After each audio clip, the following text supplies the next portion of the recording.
When the storm tore through Maple Ridge, it took everything from her. The walls, the roof, the safety she'd fought so hard to build for her kids. Standing in the rain, soaked and lost, she thought no one would come. But 3 days later, the rumble of Harleys announced a different kind of rescue. Before we begin, tell us where in the world you are watching this from. Drop your city or country in the comments below. And don't forget to subscribe to our channel for more heartwarming stories. Rain still clung to the air 2 days after the storm, the ground soggy and soft beneath Harper Lane's worn boots. She stood where her home used to be, staring at the skeletal remains of the frame, the walls torn open like a wound. The wind had roared in without warning, ripping shingles from the roof and glass from the windows, leaving nothing but splintered wood and the muddy outline of what had been her children's bedrooms. Harper's 2 kids, Ben and Chloe, huddled under a borrowed tarp nearby, their eyes wide and quiet in a way that broke her heart more than the wreckage. She'd spent years building that house, piece by piece, paycheck by paycheck. Now, in the space of one violent night, it was gone. Neighbors stopped by to offer kind words and hot coffee, but no one had answers. FEMA said help might take weeks. Harper didn't have weeks, not with winter on its way. Standing in the damp silence, she whispered to herself, "I don't know how we're going to make it." She didn't notice the distant rumble on the road. Not yet. The morning after the storm, Harper had taken the kids to the church shelter for the night, grateful for cots and warm soup. But she couldn't stop thinking about the mess back home. The insurance adjuster had been polite but blunt. Even with coverage, rebuilding could take months. She didn't have family nearby. Her job at the diner kept food on the table but left no savings for a crisis like this.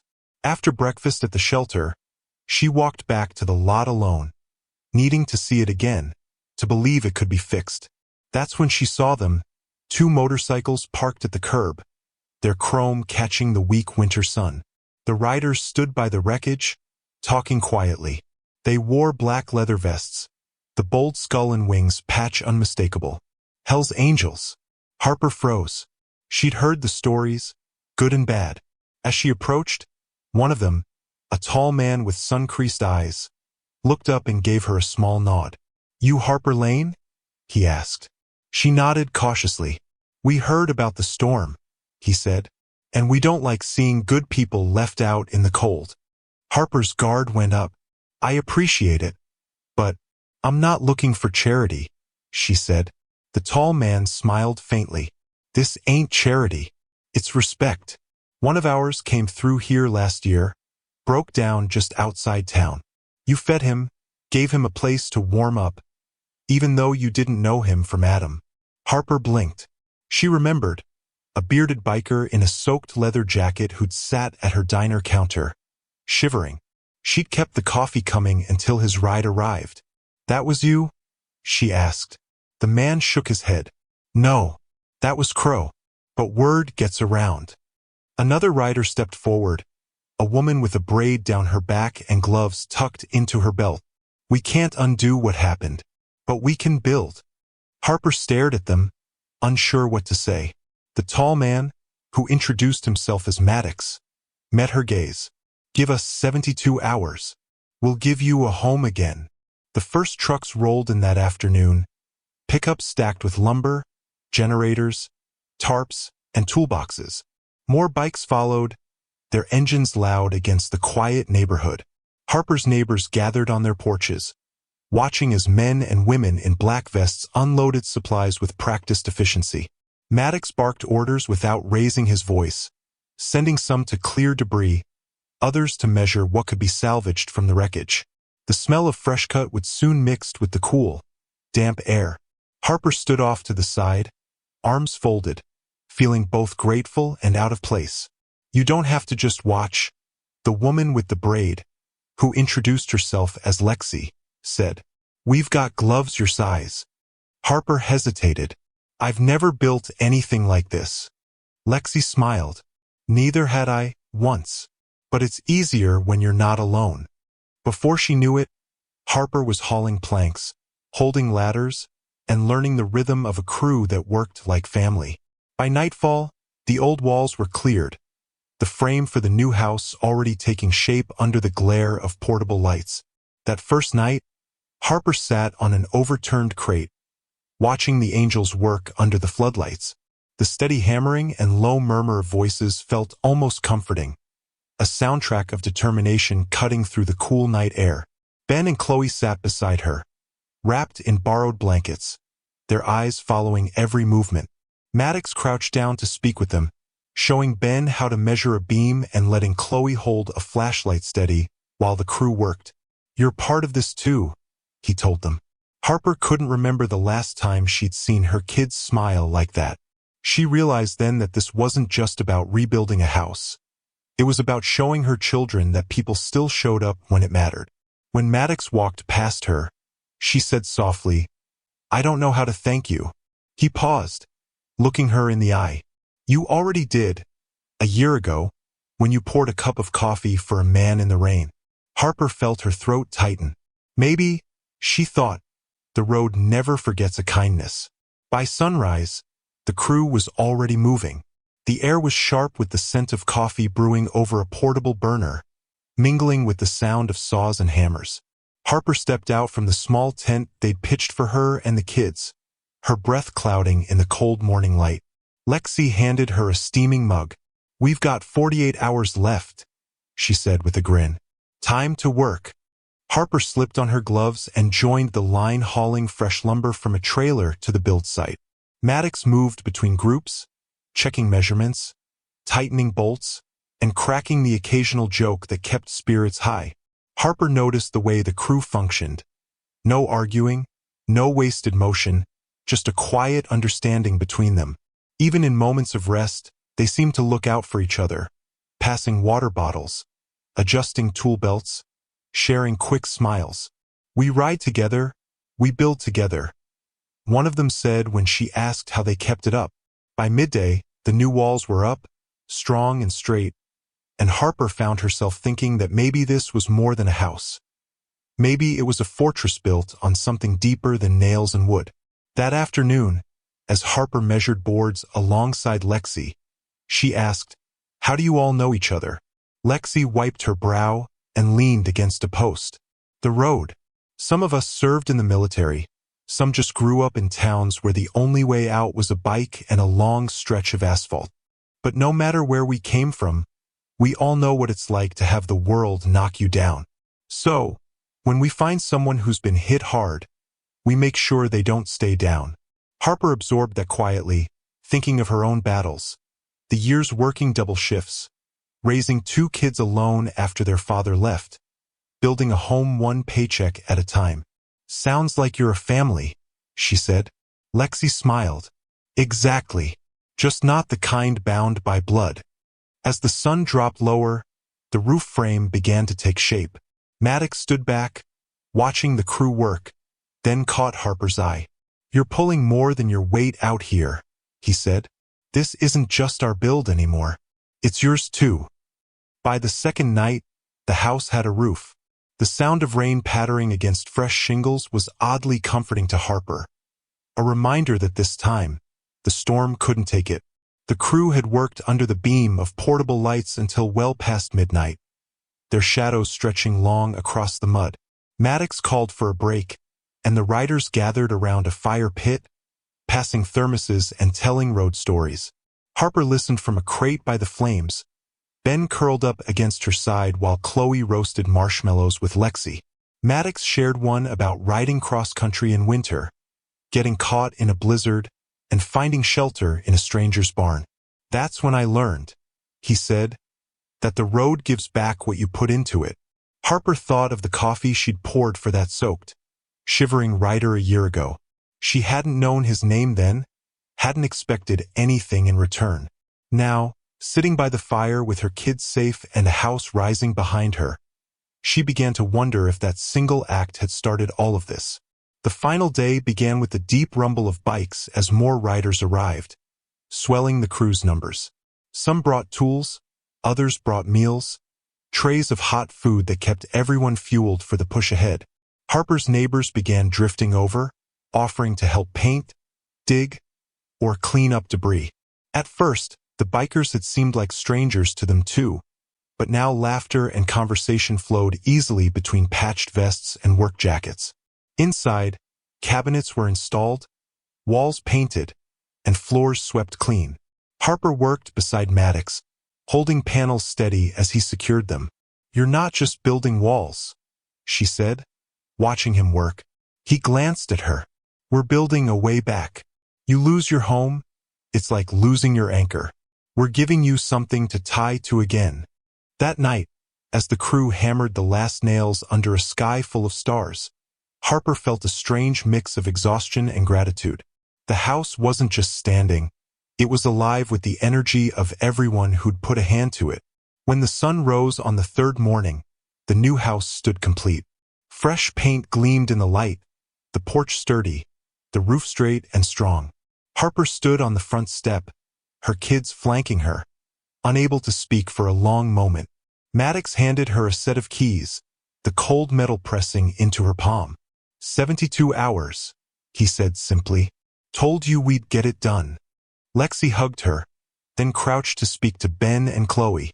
"This is your home now, but remember, it's built by more than wood and nails.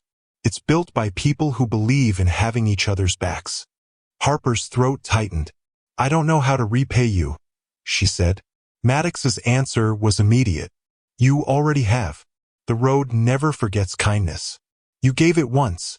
Now it's just come back around." As the engines roared to life, the crew prepared to ride out, but Harper knew their presence would never really leave.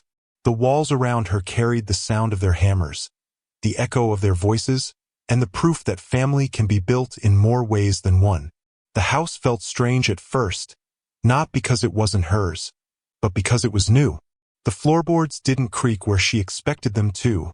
The walls didn't carry the familiar dents and scratches from years of living, but it also didn't carry the cold draft that used to slip through the old place, or the leak in the roof that dripped into the kitchen sink during rainstorms.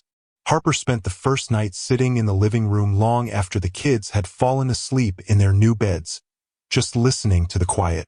The memory of the crew lingered in the walls, the sound of hammers, the laughter between shifts, Maddox's steady voice giving instructions. She found herself smiling when she thought of Lexi showing Chloe how to use a paint roller, or Ben measuring boards under the careful eye of one of the riders. The next morning, she brewed coffee and took it out to the porch. She half expected to hear the low rumble of engines again, but the street was still. She wondered if she'd ever see them after this, and hoped she would. In the days that followed, Harper noticed the way people in town seemed to look at her differently. At the diner, regulars she'd served for years stopped her to ask about the build. Some admitted they'd been skeptical about the Hells Angels when they first rolled in. "But seeing what they did for you, that's something," one man said, shaking his head in disbelief. Harper always gave the same answer. "They didn't just build me a house. They gave me back my footing." At night, when the kids were asleep, she'd sit on the porch with a blanket around her shoulders, sipping tea and thinking about the road. She understood now what Maddox meant when he said the road never forgets. A year ago, pouring coffee for a stranded biker had seemed like nothing. Now she realized it had been the start of a thread, one she hadn't known was connected to something bigger.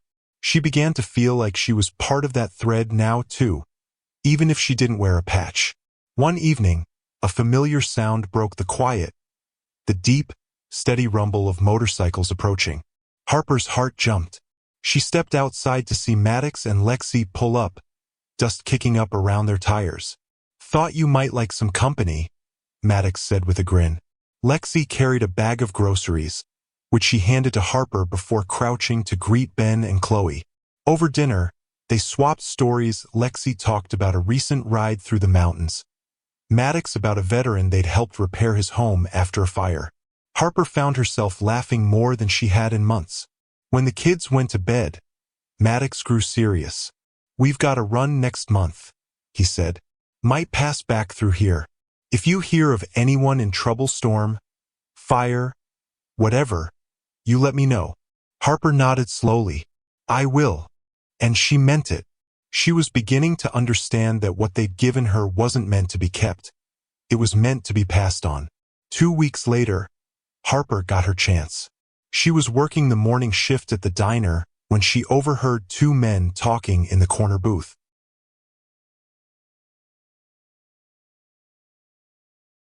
A family just outside town had lost part of their barn roof in a windstorm, and the father had been injured trying to repair it.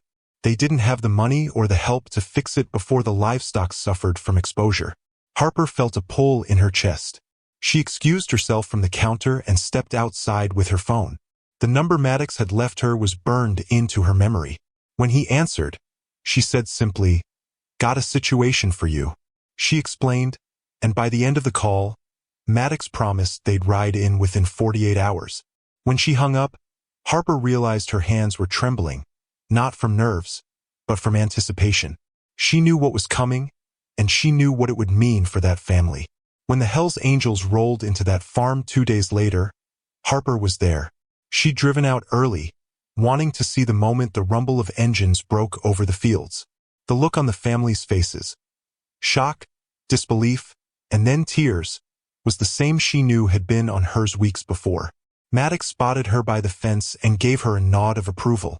"Good call," he said as the crew unloaded tools and materials. Harper spent the day helping however she could, holding boards steady, carrying nails, even climbing the ladder once to help secure a tarp. By sunset, the barn stood repaired, sturdy against the wind. As they packed up, the mother of the family hugged Harper tightly. "You brought them here," she said. Harper shook her head. "No, the road did. I just answered when it called." That night, driving home with the windows down, Harper realized she wasn't just a recipient of the crew's help anymore. She was part of their circle. The weeks after the barn build passed quickly, but Harper noticed a change in herself. Before, she had walked through life braced for the next blow, always expecting things to fall apart. Now, she carried something steadier, a sense that even if the storm came again, she wouldn't be standing alone when it passed. One chilly evening, she got a text from Lexi. "Run tomorrow. You in?" Harper hesitated only for a moment before typing back. "Where and when?" The next morning, she arranged for the kids to spend the day with a neighbor and drove out to the meeting point. The riders greeted her like she'd been part of the crew for years. Maddox handed her a spare helmet and patted the seat behind him. "Let's see how the road looks from our side." As they rode, the wind tore through Harper's hair, and the rumble of the engines vibrated through her bones. For the first time since before the storm, she felt not just alive, but free. They stopped in a small town battered by recent floods. A local food pantry had been damaged, and the shelves were nearly empty. The crew unloaded crates from their support truck, canned goods, bottled water, blankets, and carried them inside. Harper joined in, stacking boxes alongside strangers who quickly became something more. A volunteer asked her if she was one of them.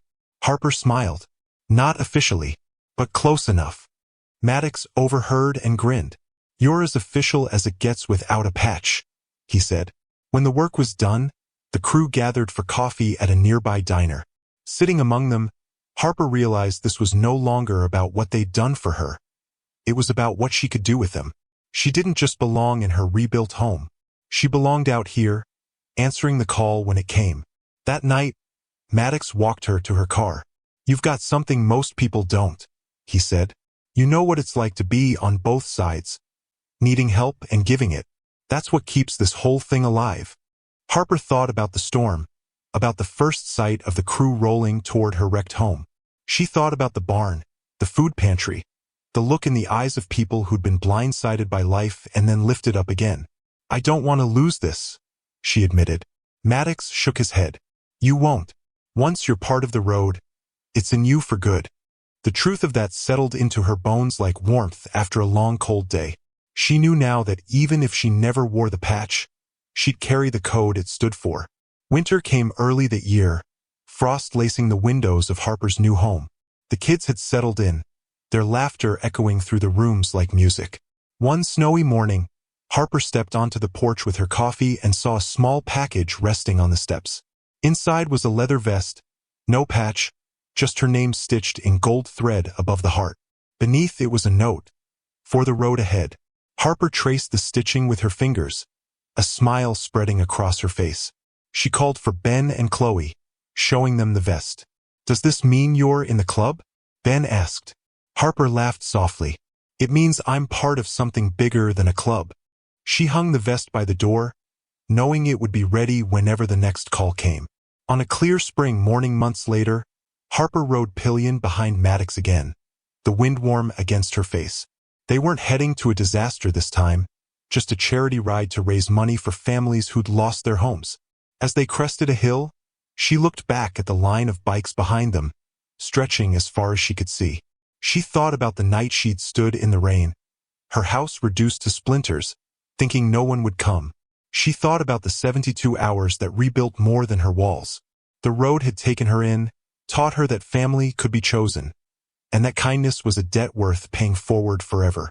As the convoy roared toward the horizon, Harper tightened her grip around Maddox's waist and smiled. Some storms take everything, but some roads give it all back, and more. The storm destroyed Harper's home, but the road rebuilt her life in 72 hours, and for the rest of her days. If this story moved you, hit like, subscribe, and ring the bell so more stories of loyalty, resilience, and brotherhood can ride straight into your heart.